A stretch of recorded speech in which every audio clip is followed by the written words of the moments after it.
ये कहानी मेक्सिको की खाड़ी में हुई एक सच्ची घटना पर आधारित है, जिसमें 4 दोस्त समंदर में एक डीप सी फिशिंग ट्रिप पर निकलते हैं, लेकिन एक गलती की वजह से भयानक तूफान के बीच फंस जाते हैं, जहां कड़कती धूप के बीच न पीने को पानी है, न ही कोई मदद। अब क्या ये लोग जिंदा लौटेंगे या समंदर सब कुछ निगल जाएगा? तो चलिए शुरू करते हैं। कहानी की शुरुआत में 4 जिगरी दोस्त समुद्र में एक रोमांचक डीप सी फिशिंग ट्रिप पर निकलते हैं। दरअसल निकलने से पहले ही उन्हें मौसम के बदलने की खबर थी, लेकिन नाव चलाने वाला मास मानता है कि तूफान आने से पहले वे सुरक्षित वापस लौट आएंगे। कोरी हर किसी को एक पाउच देता है ताकि मोबाइल समुद्री पानी से भीगकर खराब न हो।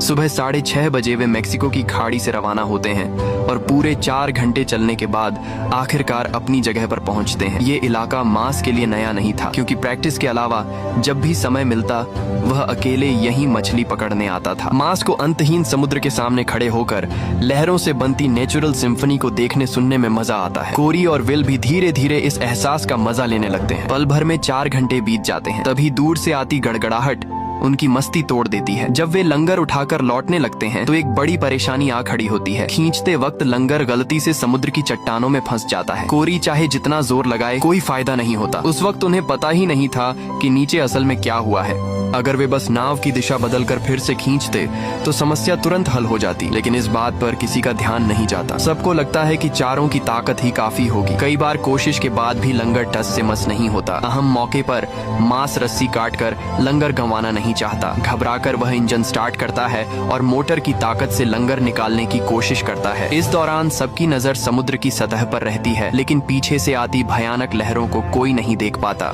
जब मास को एहसास होता है तब तक बहुत देर हो चुकी होती है। अचानक आई आफत सबको संभलने का मौका नहीं देती और नाव पूरी तरह पलट जाती है। किस्मत अच्छी थी कि चारों को तैरना आता था, इसलिए कोई घायल नहीं होता। नाव पलटना आसान लग सकता है, लेकिन उसे सीधा करना बेहद मुश्किल साबित होता है। चाहे दो लोग अलग अलग तरफ से जोर लगाएं या सब एक तरफ मिलकर कोशिश करें, नाव सीधी नहीं होती। वे तो यहाँ तक सोच लेते हैं कि शायद रस्सी ही उल्टा असर कर रही है। मास रस्सी पकड़ता है और बिना सोचे समझे प्रोपेलर से उसे काट देता है। अब उसे समुद्र में डूबे लंगर की भी परवाह नहीं रहती।